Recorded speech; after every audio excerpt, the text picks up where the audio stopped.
Hello student, बहुत बहुत स्वागत है आप सभी का उड़ान एग्जाम एंड मोटिवेशन के ऑनलाइन प्लेटफॉर्म पर, जहां हम एमपीपीएससी 2026 और बाकी जो भी कॉम्पिटिटिव एग्जाम है, वनडे एग्जाम है मध्य प्रदेश की, उनकी तैयारी कर रहे हैं।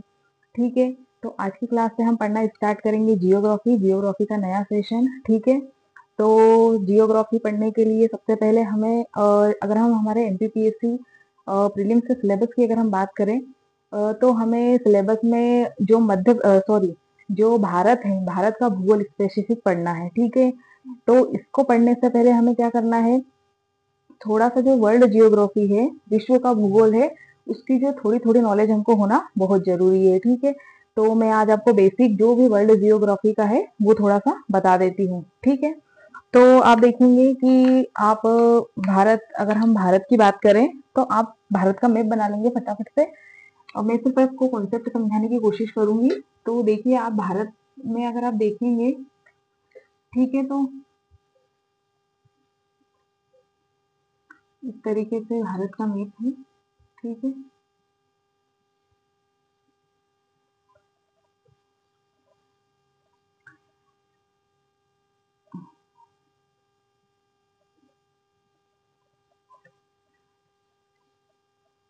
अब आप ये देखिए कि इस तरीके से भारत का मैप है, कुछ कुछ भारत का मैप कुछ कुछ बना है।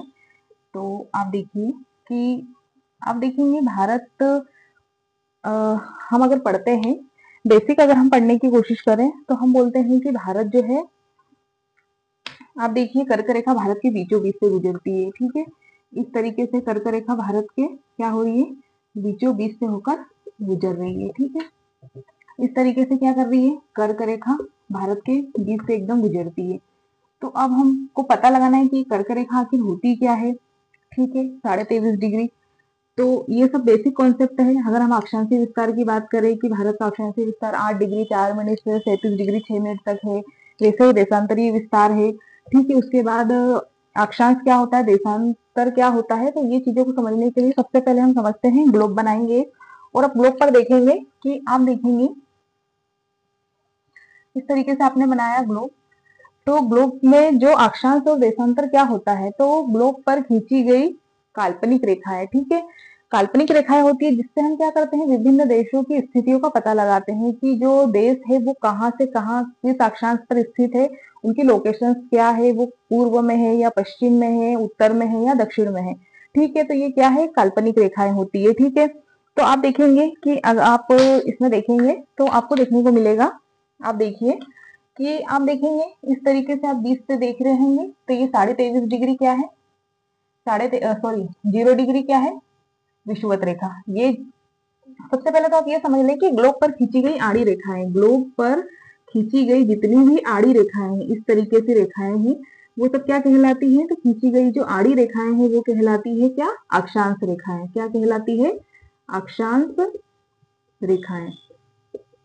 ठीक है, और इसी प्रकार से ग्लोब पर खींची गई खड़ी रेखाएं, आप देखेंगे आपको इस तरीके से, आप जब ग्लोब देखेंगे आपको इस तरीके से रेखाएं देखने को मिलेगी दोनों तरफ। ठीक है, तो ये रेखाएं क्या कहलाती है, तो ये रेखाएं आप देखेंगे तो इन्हें क्या कहा जाता है, देशांतर रेखाएं। क्या कहा जाता है, देशांतर रेखाएं कहा जाता है। अब आप देखिए कि आप देखेंगे ग्लोब पर ये 0 डिग्री क्या है, अक्षांश रेखा है। क्या है ये, 0 डिग्री अक्षांश रेखा है। तो 0 डिग्री अक्षांश रेखा को क्या कहा जाता है, अक्षांश रेखा। और अगर हम खड़ी रेखाओं की बात करेंगे तो उससे क्या कहेंगे हम, देशांतर रेखा।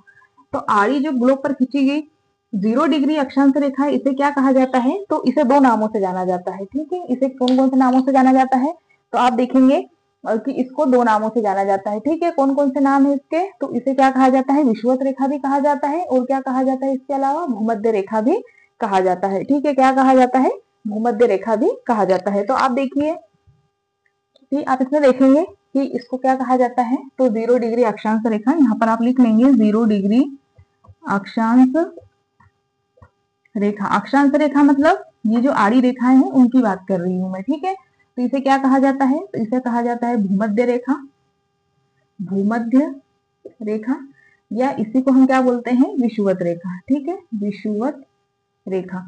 तो अगर आपको भूमध्य रेखा आता है या विषुवत रेखा आता है, ठीक है, भूमध्य रेखा आता है या विषुवत रेखा आता है, तो दोनों कौन सी रेखाएं हैं, 0 डिग्री अक्षांश रेखा है। अगर हम बात करें कि आप देखेंगे यहाँ पर आपको 23.5 डिग्री उत्तर में और 23.5 डिग्री दक्षिण में, आप देखेंगे ये नॉर्थ है, ये साउथ है, ये ईस्ट है और ये वेस्ट वाला हिस्सा है। तो आप देखेंगे ग्लोब के उत्तर में 0 डिग्री के उत्तर वाला जो हिस्सा है, ठीक है, गोलार्ध है ये उत्तरी गोलार्ध। भाई गोले का आधा क्या हुआ, गोलार्ध, ठीक है। तो ये क्या हुआ, 0 डिग्री के ऊपर ये उत्तरी गोलार्ध और 0 डिग्री के नीचे आप क्या देखेंगे, दक्षिणी गोलार्ध। तो 23.5 डिग्री ये क्या है, ये क्या है, 23.5 डिग्री नॉर्थ में है, ठीक है। तो 23.5 डिग्री लिखेंगे आप, 23.5 डिग्री उत्तरी अक्षांश रेखा। कौन सी रेखा, उत्तरी अक्षांश रेखा। तो 23.5 डिग्री उत्तरी अक्षांश रेखा को क्या कहा जाता है, तो इसे क्या कहते हैं, कर्क रेखा कहा जाता है। क्या कहा जाता है, कर्क रेखा कहा जाता है, ट्रॉपिक ऑफ कैंसर कहा जाता है, ठीक है। 0 डिग्री उत्तरी अक्षांश रेखा को क्या कहा जाता है, तो कर्क रेखा कहा जाता है। वैसे ही 23.5 डिग्री, वैसे ही 23.5 डिग्री दक्षिणी अक्षांश रेखा, ये क्या है, दक्षिण में है। तो 23.5 डिग्री दक्षिण अक्षांश रेखा, 0 डिग्री के नीचे वाला दक्षिणी गोलार्ध, गोले का आधा, और 0 डिग्री के ऊपर उत्तरी गोलार्ध। वैसे ही आप देखेंगे, जब आप देशांतर भी देखेंगे ना, तो आप देखेंगे ये 0 डिग्री देशांतर रेखा है, तो इसके इधर क्या हो जाएगा, पश्चिमी गोलार्ध, और इधर क्या हो जाएगा, पूर्वी गोलार्ध, ठीक है। तो 23.5 डिग्री, 23.5 डिग्री कौन सी, दक्षिणी अक्षांश रेखा। कौन सी अक्षांश रेखा, दक्षिणी अक्षांश रेखा। ये जरूरी है, उत्तरी अक्षांश रेखा कर्क रेखा और दक्षिणी अक्षांश रेखा को क्या कहा जाता है, तो दक्षिणी अक्षांश रेखा, इसे क्या कहा जाता है, तो आप बोलेंगे मकर रेखा कहा जाता है। क्या कहा जाता है, मकर रेखा कहा जाता है। तो ये हमारी बेसिक कॉन्सेप्ट है ये हमारा, कि आप देखेंगे ग्लोब पर जो भी आड़ी रेखाएं हैं उन्हें क्या कहा जाता है, अक्षांश रेखा कहा जाता है, ठीक है। क्या कहा जाता है, अक्षांश रेखा कहा जाता है। और जो आप इस तरीके से खड़ी रेखाएं देखेंगे ग्लोब पर, ये क्या होती है, देशांतर रेखाएं होती है। और ये जो रेखाएं होती है वो काल्पनिक होती है। किसी भी देश की स्थिति उसका लोकेशन पता लगाने के लिए किस गोलार्ध में स्थित है, नॉर्थ में है या साउथ में है, तो ये ग्लोब पर खींची गई क्या है, काल्पनिक रेखाएं हैं, ठीक है। तो ये हमने देख लिया। अब आप देशांतर रेखा में भी देखेंगे कि ये 0 डिग्री देशांतर रेखा, इधर क्या हो गया, पश्चिमी गोलार्ध, और इधर क्या हो गया, उत्तरी गोलार्ध। अब अगर हम हमारे इंडिया की बात करें तो आप देखेंगे कि इंडिया कहाँ पर वेरी करता है, ठीक है। आप वो देख रहे हैं कि कर्क रेखा जो है वो भारत के एकदम बीच से होकर गुजरती है, भारत के 8 राज्यों से होकर गुजरती है, ठीक है। आप देखेंगे कि राजस्थान और मध्य प्रदेश, गुजरात, उसके बाद आप देखेंगे छत्तीसगढ़, पश्चिम बंगाल, त्रिपुरा, ठीक है, और मिजोरम, इन राज्यों से होकर क्या गुजरती है, हमारी कर्क रेखा गुजरती है, 8 राज्यों से होकर गुजरती है। आप देखेंगे कि जो कर्क रेखा है, अब हम बोलते हैं, अब जो देखेंगे भारत की लोकेशन, तो आपको भारत जो है वो यहाँ पर इस तरीके से देखने को मिलेगा, ठीक है, इस तरीके से आपको भारत देखने को मिलेगा, ठीक है। तो आप देखेंगे कि भारत की लोकेशन क्या है। आप देखेंगे, जब आप ग्लोब पर देखेंगे तो आप देखेंगे 0 डिग्री के ऊपर क्या होगा, उत्तरी गोलार्ध, तो क्या है, भारत। तो आप देखेंगे भारत की जो आप लोकेशन को देखेंगे, तो आप भारत की लोकेशन में आप क्या देखेंगे, कि आप लिखेंगे, क्या देखेंगे कि भारत जो है, हमारा जो इंडिया है उत्तरी गोलार्ध में है, ठीक है। इतना तो पता चल गया हमको, उत्तरी गोलार्ध में। अब आप देखेंगे इधर से कौन से इसमें है, तो आप देखेंगे ये पूर्वी गोलार्ध में है, ठीक है। तो भारत की लोकेशन क्या है, उत्तर पूर्वी गोलार्ध। क्या है भारत की स्थिति, आप देखेंगे ग्लोब में तो क्या लिखेंगे, भारत की जो स्थिति है, भारत की जो लोकेशन है वो क्या देखने को आपको मिलेगी, तो भारत की जो स्थिति है, भारत की जो लोकेशन है वो क्या है, उत्तर पूर्वी गोलार्ध, ठीक है। भारत कहाँ स्थित है, तो भारत उत्तर पूर्वी गोलार्ध में स्थित है। कहाँ पर स्थित है, भारत उत्तर पूर्वी गोलार्ध में स्थित है। और जो कर्क रेखा है वो भारत के एकदम क्या हो रही है, बीच से होकर 8 राज्यों से होकर क्या हो रही है, गुजर रही है। भारत के एकदम बीच में से होकर कर्क रेखा गुजरती है, कहाँ से, 8 राज्यों से होकर गुजरती है, ठीक है। तो कर्क रेखा के अकॉर्डिंग हमारी भारत की जलवायु का भी हम पता लगाते हैं। आप थोड़ा सा एक कॉन्सेप्ट है कि आप देखेंगे कि आप देखेंगे 23.5 डिग्री उत्तरी अक्षांश और 23.5 डिग्री दक्षिणी अक्षांश, इन दोनों के बीच का क्षेत्र होता है। जो इन दोनों के बीच का क्षेत्र है वो आप देखेंगे उष्ण कटिबंधीय क्षेत्र कहलाता है।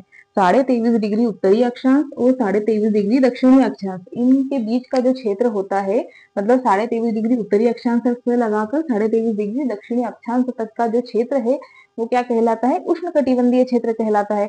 तो उष्णकटिबंधीय क्षेत्र आप देखेंगे, आप जब इस क्षेत्र में आपकी अगर हम बात करते हैं तो आप देखिए कि ये जो पूरा क्षेत्र है उष्णकटिबंधीय क्षेत्र, आप देखेंगे यहाँ पर साल भर वर्षा होती है।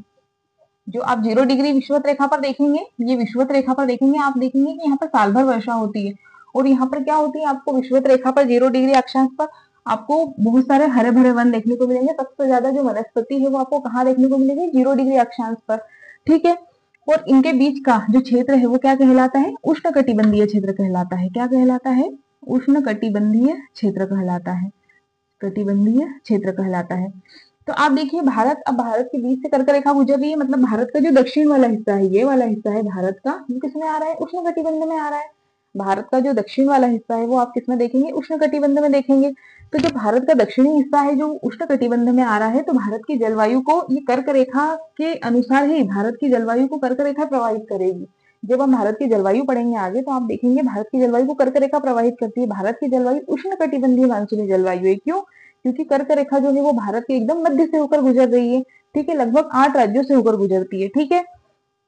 तो ये कर्क रेखा जलवायु को भी प्रभावित करेगी, ठीक है। मैं भारत के इससे परिप्रेक्ष्य से आपको बता रही हूँ।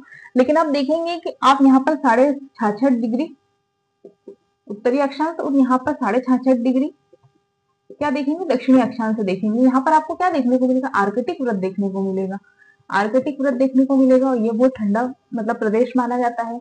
आप देखेंगे, आप जब उत्तरी अक्षांश में और 23.5 डिग्री जब उत्तर भारत की हम बात करेंगे, उत्तर भारत मतलब हम यहाँ उत्तर भारत की बात करेंगे, तो आप देखेंगे कर्क रेखा से ऊपर है।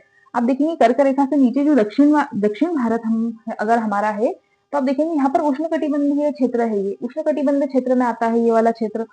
और जब आप ये वाले भारत के ये वाले हिस्से की बात करेंगे, मतलब इससे ऊपर वाला जो क्षेत्र कहलाता है वो क्या कहलाता है, शीतोष्ण कटिबंध कहलाता है। या शीतोष्ण कटिबंध को ही क्या कहा जाता है, उपोष्ण कटिबंध भी कहा जाता है। शीतोष्ण कटिबंध या उपोष्ण कटिबंध कहलाता है। तो आप देखेंगे कि जो भारत है, भारत जो है उष्णकटिबंधीय क्षेत्र में भी आता है। और आप देखेंगे कि ऊपर वाला हिस्सा है वो शीतोष्ण कटिबंध में आता है। कहाँ पर आता है, शीतोष्ण कटिबंध में या उपोष्ण कटिबंध में आता है। तो आप देखेंगे कि ये जो भारत का उत्तर भारत है, अगर हम उत्तर भारत की बात करें तो ये उत्तर भारत जो है वो क्या है, तो आप देखेंगे उत्तर भारत जो है आपको ठंडा प्रदेश देखने को मिलेगा, ठंडा क्षेत्र आपको देखने को मिलेगा लगभग।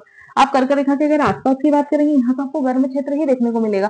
लेकिन अगर आप और ऊपर जाते हैं तो आपको क्या देखने को मिलता है, शीतोष्ण कटिबंध क्षेत्र देखने को मिलता है। यहाँ पर आपको आप देखेंगे साल भर लगभग तो क्या होता है, बर्फ ही गिरती रहती है, ठीक है। तो ये कौन सा क्षेत्र हो जाता है, शीतोष्ण कटिबंध। तो हमारे भारत की ये विशेषता है कि भारत जो है हमारा उष्ण कटिबंध क्षेत्र में भी आता है। आप देखेंगे ये उष्ण कटिबंध वाला क्षेत्र है और आप देखेंगे कि ये शीतोष्ण कटिबंध वाला है। तो ये उष्ण में भी आता है और शीतोष्ण में भी आता है। तो आप देखेंगे कि आपको यहाँ से भी पवनें दिखाई देगी आती हुई, ठीक है। आप देखेंगे भारत में यहाँ से भी पवनें आ रही है, ठीक है। तो जब हम भारत की जलवायु पढ़ेंगे तब इनको डिटेल में पढ़ेंगे। तो अभी हमने मोटा मोटा क्या समझा है, भारत का जो लोकेशन है वो कहाँ पर है ग्लोब में, अक्षांश रेखा देशांतर रेखा क्या होती है। और एक और चीज है कि आप देखेंगे कि अक्षांश रेखा जो है उनके बीच की दूरी आप हर जगह समान देखेंगे। अक्षांश रेखाओं के बीच की दूरी सदैव क्या होती है, समान होती है, ठीक है। आप इन दो अक्षांश रेखाओं की बात कीजिए, आप इन दो अक्षांश रेखाओं की बात कर लीजिए या इन दो अक्षांश रेखाओं की बात कर लीजिए, ठीक है। इन सबकी दूरी क्या होगी, हर जगह समान होगी। लेकिन आप जब देशांतर रेखाओं की बात करेंगे, आप जब देशांतर रेखाओं की बात करेंगे, ठीक है, मतलब आप 0 डिग्री विषुवत रेखा से या ऊपर जाए या नीचे जाए आपको समान दूरी मिलेगी। लेकिन देशांतर रेखाओं में ऐसे नहीं है, ठीक है। जब आप विषुवत रेखा से चलना प्रारंभ करेंगे, 0 डिग्री से आप चलना प्रारंभ करेंगे अक्षांश रेखा से, तो आप देखेंगे कि इनके बीच की दूरी ध्रुव, यहाँ पर आपको क्या देखने को मिलेंगे, ध्रुव देखने को मिलेंगे। तो यहाँ पर आप देखिए कि अक्षांश रेखाओं की जो दूरी है, अक्षांश रेखाओं मतलब ये वाली रेखा और ये वाली रेखा के बीच की जो दूरी है वो यहाँ यहाँ सब जगह मतलब ध्रुवों पर भी क्या होती है, समान ही होती है। लेकिन जब आप देशांतर रेखाओं की बात करेंगे तो आप देखिए कि यहाँ पर दूरी आपको ज्यादा देखने को मिलेगी, फिर कम, फिर कम, फिर कम, फिर कम, ध्रुवों पर बहुत कम जीरो भी देखने को मिलती है, ठीक है। तो ये आप देखेंगे कि देशांतर रेखाओं की जो दूरी है वो क्या होती है, ध्रुवों की तरफ जाने पर क्या हो जाती है, कम हो जाती है, ठीक है। तो ये हमारा कॉन्सेप्ट है। और अक्षांश रेखाओं की लंबाई दूरी जो है, बीच की दूरी जो है वो हर जगह क्या होती है, समान होती है। तो ये हमारा कुछ बेसिक बेसिक सी चीजें थी, ठीक है। अब हम कल से हमारी क्लास में पढ़ना स्टार्ट करेंगे कि भारत का अक्षांशीय विस्तार कहाँ से कहाँ तक है। मतलब आप देखेंगे ना भारत का अक्षांश, ये अक्षांश रेखा है यहाँ पर है, तो आप देखिए कि भारत का अक्षांशीय विस्तार कहाँ से कहाँ तक कैरी कर रहा है, ठीक है। ये सब रेखाएं हैं, ठीक है, अक्षांश रेखाएं हैं। उसके बाद आप देखेंगे ये देशांतर रेखाएं हैं, तो भारत का देशांतरी विस्तार भी होगा ना, अक्षांशीय विस्तार भी होगा और देशांतरी विस्तार भी होगा, तो कहाँ से कहाँ तक है। ठीक है, तो ये सब चीजें भारत का क्षेत्रफल, जो भी सामान्य जो चीजें हैं, भारत का सामान्य परिचय, वो हम कल की क्लास में पढ़ेंगे। तो आपको ये जो कॉन्सेप्ट है वो अच्छे से समझ लेना है। ठीक है, तो कल की क्लास में हम भारत का सामान्य परिचय थोड़ा सा पढ़ेंगे। उसके बाद हम जो हमारा एमपीपीएससी 2026 का जो प्रीलिम्स है उसका जो सिलेबस है उसके अकॉर्डिंग जो भी है हमारे मध्य भारत के जो पर्वत हैं, नदियां हैं, भारत का जो प्राकृतिक विभाजन है, वो सभी क्या करेंगे हम डिटेल में पढ़ेंगे। तो आपको कैसी क्लास लगी है आप कमेंट्स करके जरूर बताएं और क्लास को शेयर करें और लाइक करें। Thank you so much.